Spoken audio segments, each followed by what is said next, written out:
This is one of a series of short stories.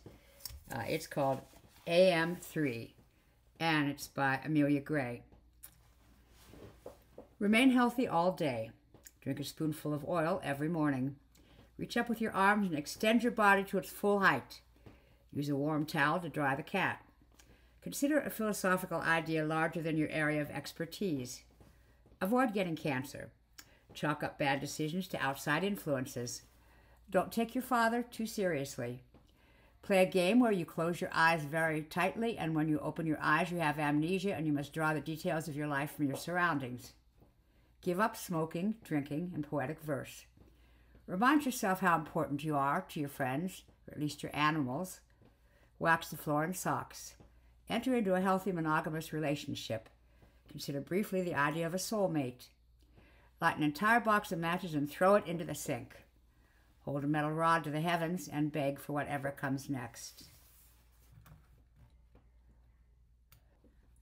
This is one of a number of short stories. This is Accident by Dave Eggers. You all get out of your cars. You're alone in yours, and there are 3 teenagers in theirs. The accident was your fault, and you walk across the street to tell them this. Walking over to their car, an old and restored Camaro, which you have ruined, it occurs to you that if the 3 teenagers are angry teenagers, this encounter could be very unpleasant. You pulled into an intersection, obstructing them, and their car hit yours. They have every right to be upset, or livid, or even violent. As you approach, you see that their driver's side door won't open. The driver pushes against it, and you are reminded of scenes where people are stuck in submerged cars, and you feel even worse. Soon they all exit through the passenger side door and walk around the Camaro inspecting the damage. Just bought this today, the driver says. He is 18, blonde, average in all ways. Today, you ask? You are a bad person, you think. You also think, what an odd car for a teenager to buy in the 21st century. Yeah, today, he says, then sighs. You tell him that you are sorry. You are so sorry. It was your fault and that you will cover all costs. You exchange insurance information and you find yourself, minute by minute, ever more thankful that none of these teenagers has punched you, or even made a remark about your being drunk, which you are not. You become more friendly with all of them, and you realize that you are much more connected to them, particularly to the driver, than possible in any other way. You've done him some psychic harm. You jeopardized his health. Now you feel so close to him you could share a heart. He knows your name, and you know his. You almost killed him because you got so close but didn't. You want to fall on him, weeping, because you're so lonely always. And all contact is contact. All contact makes us so grateful we want to cry and dance and cry and cry. In a moment of clarity, you finally understand why boxers, who want so badly to hurt each other, can rest their heads on the shoulders of their opponent, can lean against one another like tired lovers, so thankful for a moment of rest.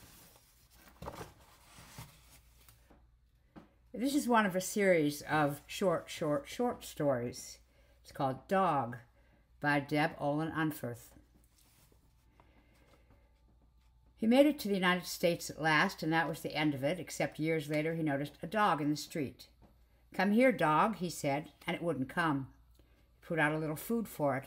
Every day he put out a little food, and a little more. The dog ate it bit by bit. Finally, he got the dog into the car. He brought it home to the wife. Already we got 2 damn dogs, the wife said. What we need this for? Need, he said. Who needs? Want.